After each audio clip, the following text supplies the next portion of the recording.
ये है कराची के इलाके लियाकताबाद B1 का मोहल्ला, जहां पिछले 5 साल से वाटर बोर्ड का नाअहल अमला और करप्ट अफसरान पानी का एक कतरा भी पहुंचाने में नाकाम रहे हैं। मजबूरन इलाका मकीनों ने अपनी मदद आप के तहत बोरिंग का सहारा लिया, लेकिन पिछले 1 बरस से इलाके में की जाने वाली बोरिंग खुश्क हो जाती है। लियारी नदी के साथ साथ होने के बावजूद इस इलाके से जेर जमीन पानी कहां गायब हो गया, ये राज कोई इतना बड़ा राज नहीं, क्योंकि लियारी नदी के साथ साथ जहाँ बजा सैकड़ों की तादाद में ऐसे बोर मौजूद हैं जो 400 फीट गहराई से जेर जमीन पानी को कशीद करके बेच रहे हैं। जी हाँ, जहाँ पीने का पानी नापैद हो वहाँ साइड इंडस्ट्रियल एरिया को पानी बेचा जा रहा है। और इस मुनज़्ज़म पानी की चोरी को चोरी न बोला जाए, इसके लिए सिंध सरकार ने वाटर बोर्ड को एक नोटिफिकेशन के जरिए से चोरी का लाइसेंस फराहम कर दिया है। पानी की चोरी कराची में कोई नई बात नहीं, लेकिन इस चोरी से एक और खतरा भी है, और वो खतरा है 44 अरब रुपए की लागत से 15 साल की मुद्दत में होने वाले लियारी एक्सप्रेसवे प्रोजेक्ट को, क्योंकि जो बोर किए जा रहे हैं वो लियारी एक्सप्रेसवे के पुलों के इंतहाई नजदीक हैं। सैकड़ों की तादाद में बोर और पानी की इस धार से अंदाजा लगाया जा सकता है कि जेरे जमीन पानी को किस तेजी के साथ कशीद किया जा रहा है। इस तरह जेरे जमीन पानी को तेजी से निकालने से जमीन की सतह पर क्या असरात मुरत्तब हो सकते हैं, इस बारे में माहिर अर्जियात डॉक्टर गुलरेज बताते हैं। मैं आ रहा हूँ सब्सिडेंस की तरफ, जिसे आप लोग कहते हैं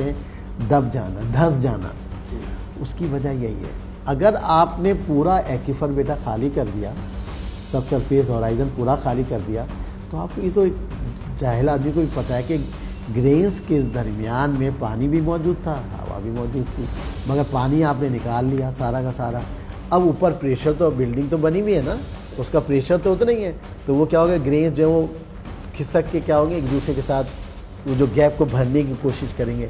जब वो भरने की कोशिश करेंगे तो वॉल्यूम उसका नीचे वाले का जो हजम है, जिसे आप हजम कहते हैं, सॉइल का हजम कम होगा या उसका एक्वीफर का हजम कम होगा, बिल्डिंग धंस जाएगी। जमीन का धंसना क्या होता है? दुनिया भर में सिंक होल एक कुदरती अमल है, या दूसरे लफ्जों में इसे जमीन का धंस जाना भी कहते हैं। जमीन के धंस जाने के अमल की कई वजूहात हो सकती हैं। इसमें से एक वजह यह भी हो सकती है कि जमीन के किसी हिस्से से जेरे जमीन मौजूद पानी को बहुत तेजी के साथ निकाल लिया जाए। ऐसे में जमीन में मौजूद पत्थरों, रेत, नमकियात और चिकनी मिट्टी के मुख्तलिफ सतहों में खला पैदा हो जाता है। जमीन की ऊपरी सतह से मिट्टी इस खला को पूरा करने के लिए ऊपर से नीचे गिर जाती है। अगर जमीन की सतह पर कोई भारी इमारत मौजूद हो तो जमीन की ऊपरी सतह इस बोझ को बर्दाश्त नहीं कर पाती और दबाव की वजह से जमीन की ऊपरी सतह भी गिर जाती है। इस अमल को जमीन का धंस जाना कहते हैं। इस बारे में नेशनल हाईवे अथॉरिटी के कराची में मौजूद deputy director maintenance Hussain Shah ने बताया कि उन्होंने इस मामले को नेशनल हाईवे अथॉरिटी के चेयरमैन तक पहुंचा दिया है, लेकिन वहां भी मामलात सुस्त रवि का शिकार हैं और इस अहम मामले की तरफ ज्यादा तवज्जो नहीं दी जा रही। दूसरी तरफ एमडी वाटर बोर्ड जिम्मेदारी का सारा बोझ नेशनल हाईवे अथॉरिटी पर डाल रहे हैं। लियारी एक्सप्रेसवे जो है वो NHA की प्रॉपर्टी है।